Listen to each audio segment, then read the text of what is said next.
Naam, karibu msikilizaji wa Tanganyika FM kupitia Tanganyika TV. Matumaini yangu makubwa kwa mzima wa afya. Msikilizaji na mtazamaji, na kukaribisha kuweza kusikiliza taarifa zetu za habari za siku ya leo. Msomaji wako ni Omari Makelele Ozil.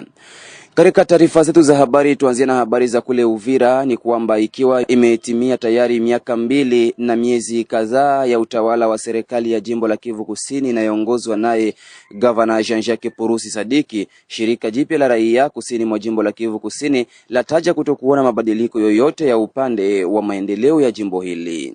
Akizungumza na Tanganyika FM kupitia Tanganyika TV, mratibu wa muundo huu wa kiraia Bwana Mafikiri Mashimango amesema hakuna chochote ambacho serikali ya jimbo la Kivu Kusini imetekeleza kwa maslahi ya raia. Badala yake mambo wanayoyatenda ni ya kugandamiza raia kwa kuzidisha masuala ya ushuru na kodi bila kujali maendeleo ya eneo wanaloliongoza. Huyo ameongeza kuwa mradi wa barabara namba 5 na 30 ya taifa sio ya serikali ya jimbo, na hivyo viongozi wake hawastahili kujipiga kifua. Bila iko negatif parce que depuis que tuko pale hakuna ya mupya ishakuwa depuis que walikuya hapa. Au contraire kuongeza mataksi ya mingi yenye iko kwa intérêt rai. Projet ya mabarabara sasa ni tuko naona sasa c'est un projet gouvernement central. Haiko hivyo wanaweza jipigia makufa kusema kani yebo hapana. Wanafanya suivi ya ile ndio maana. Hakuna suivi pako maerere ya mingi ne. Acha nikwambie basi jipige kifua kama ni yebo. Au contraire c'est la détermination de la population Sud Kivu ndio inafika mu resultat leo. Tusalie tu katika mji wa Uvira. Ni kwamba mfanyabiashara aitwaye kwa jina la Kipusa Mulolo mwenye umri wa miaka 40 ya kuzaliwa ameuawa kwa kupigwa risasi na watu wasiojulikana usiku wa siku ya Ijumaa ya tarehe 7 Agosti 2026 katika manispaa ya Kalundu mjini Uvira, jimboni Kivu Kusini mashariki mwa nchi ya Jamhuri ya Kidemokrasia ya Kongo. Baada ya kutekeleza kitendo hicho, mabandia hao walikimbia pasipojulikana. Mtu aliyepoteza maisha alikuwa mfanyabiashara wa mbuzi. Vuguvugu Machozi ya Raia imesema kulahani vikali kitendo hicho kisichokuwa cha kibinadamu na kuomba serikali kufanya uchunguzi wa kina ili wahalifu watambuliwe na wafikishwe mbele ya vyombo vya sheria. Tujielekeze kule Kinshasa, makao makuu ya nchi ya Jamhuri ya Kidemokrasia ya Kongo. Ni kwamba katibu mkuu wa chama tawala UDPS mchini DRC Augustin Kabuya amesema kuwa wao kama chama watafanya kila kitu ili kuvunja vikwazo vinavyomzuia mkuu wa nchi kurejea katika chama chake, huku akisisitiza umuhimu wa kubadilisha katiba.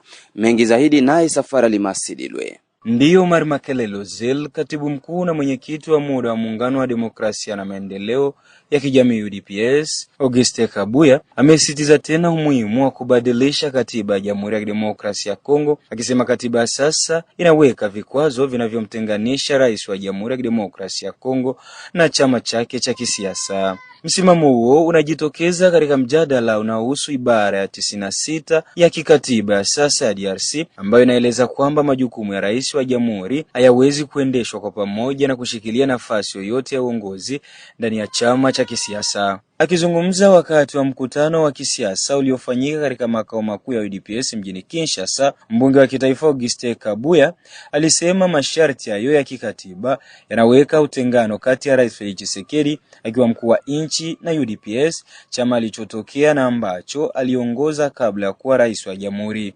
Je, mnajua kwamba katiba hii imetuwekea vikwazo vinavyomtenganisha rais wa jamhuri na chama chake, vikwazo vinavyomzuia mkuu wa nchi kukaribia chama chake cha kisiasa? Mnajua hilo? Mnaelezaje kwamba yeye akiwa kiongozi wa chama, katiba inaweka kizuizi kwa kusema kwamba hawezi kukaribia chama chake? Mnataka mambo yaendelee hivyo? Alioje Augustin Kabuya Ijumaa Agosti 7, 2026 akiwa miongoni mwa wanaounga mkono mabadiliko ya katiba sasa na katika mazingira ya uwezekano wa kufanyika kwa mageuzi ya kikatiba. Augustin Kabuya amewataka wanachama na wafuasi wa UDPS kujitokeza kwa wingi katika kura ya maoni endapo itafanyika ili kuwezesha rais wa jamhuri kwa mtazamo wake kuwa karibu zaidi na chama chake. Mwenyekiti huyo wa muda wa UDPS anaamini kwamba masharti ya sasa ya katiba yanalazimisha Felix Tshisekedi kudumisha umbali fulani wa kitaasisi kutoka kwa UDPS tangu alipoingia madarakani. Ndio maana sisi wanachama wa UDPS tunasema hivi, wakati wa kura ya maoni tupambane ili kumrudisha rais wa jamhuri katika chama chake. Katiba imemwekea vikwazo, anafuatilia tu chama chake kupitia televisheni. Tutafanya kila kitu kuvunja vikwazo hivi, na hapo mtaona kwamba wakati wa mkutano wa kisiasa anaweza kuja na kukaa pamoja nasi, alisema. Kwa mujibu wa Auguste Kabuya, uwepo wa rais wa jamhuri katika makao makuu ya chama chake unaweza chini ya mfumo wa sasa kuibua maswali kuhusu masharti ya kikatiba yanayohusiana na kutokubaliana kwa nafasi ya urais na kushikilia majukumu ndani ya chama cha kisiasa. Mwenyekiti huyo wa muda wa UDPS alihitimisha kwa kuwataka wanachama wa chama hicho kufanya kazi kwa ajili ya kubadilisha mfumo wa kikatiba ili kwa mtazamo wake kuwezesha Felix Antoine Tshisekedi kuwa karibu zaidi na chama chake cha kisiasa. Kwa sasa hawezi kuja kwa sababu ya vikwazo, lakini hapa tunafanya kila kitu kuvunja vikwazo hivyo. Akija hapa kesho tutafunguliwa kesi kwa madai ya kwamba amekiuka katiba. Ni lazima kwa njia zote tufanye kila kitu ili kuwezesha mkuu wa nchi ambaye pia ni kiongozi wa chama kurejea katika chama chake, alieleza. Felix Tshisekedi ambaye alichaguliwa tena kuwa rais wa jamhuri baada ya uchaguzi wa rais wa Disemba 2023 anaendelea na muhula wake wa pili na wa mwisho kwa mujibu wa katiba. Sasa muhula huo unatarajiwa kumalizika mwaka 2028 ambapo uchaguzi mwingine wa urais unapangwa kufanyika. Maridhiano ya madaraka yanatarajiwa kufanyika Januari 2029, jambo ambalo lingemaliza jumla ya miaka 10 ya uongozi wa Tshisekedi kuanzia mwaka 2019 hadi 2029. Kauli ya Auguste Kabuya inatolewa katika mazingira ya kisiasa yanayoshuhudia mjadala mkubwa kuhusu namna nchi inavyotawaliwa. Kwa miezi kadhaa sasa, swala la uwezekano wa kurekebisha au kubadilisha katiba limeendelea kuzua mijadala ndani ya tabaka ya kisiasa nchini Kongo.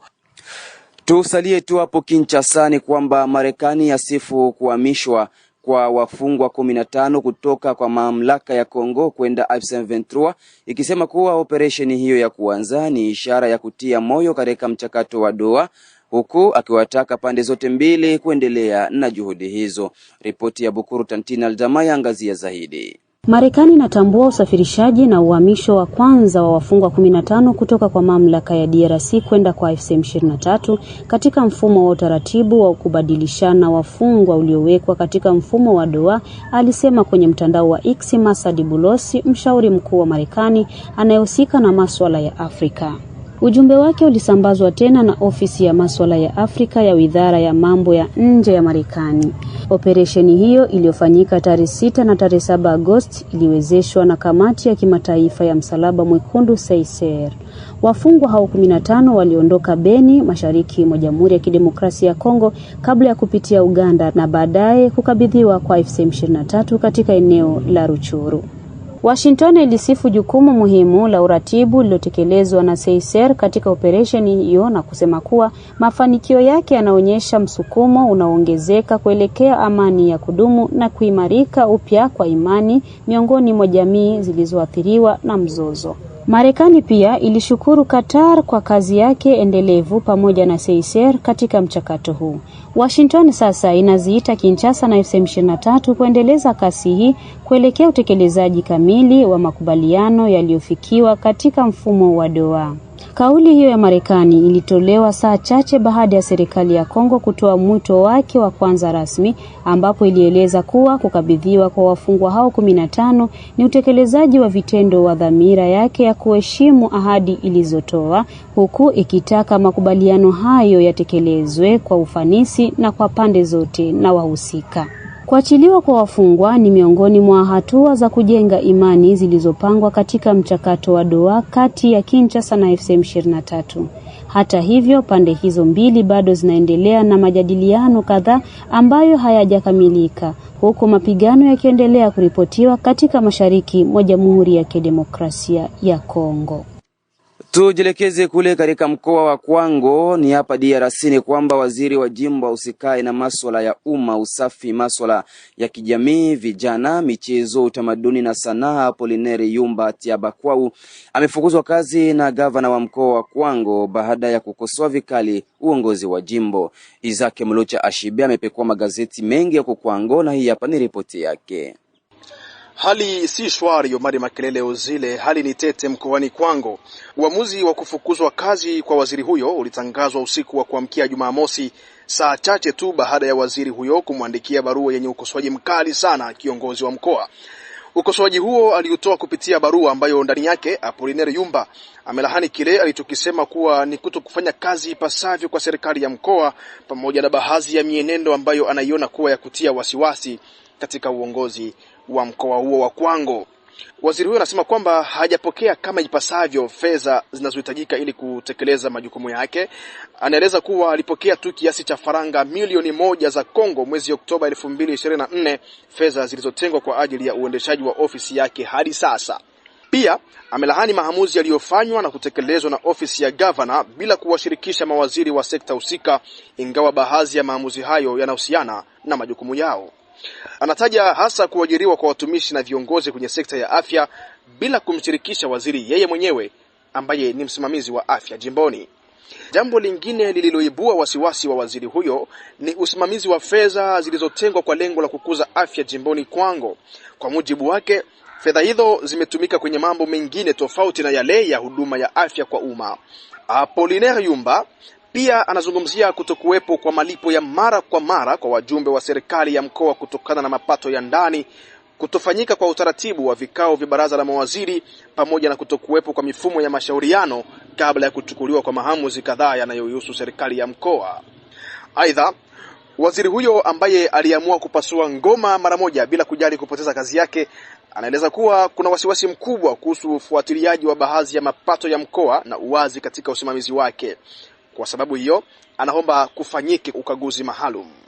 Miongoni mwa mambo aliyolalamikia pia ni madai ya ubadilifu au detournement ya vifaa vya usalama wa uongezaji wa damu vilivyotakiwa kupelekwa kwenye hospitali kuu ya rufaa ya Tembo, pamoja na madai ya ubadilifu wa vifaa vya shule vilivyotakiwa kupelekwa kwenye vituo vya afya vya mji wa Kenge vilivyojengwa katika mfumo wa mradi wa STEP.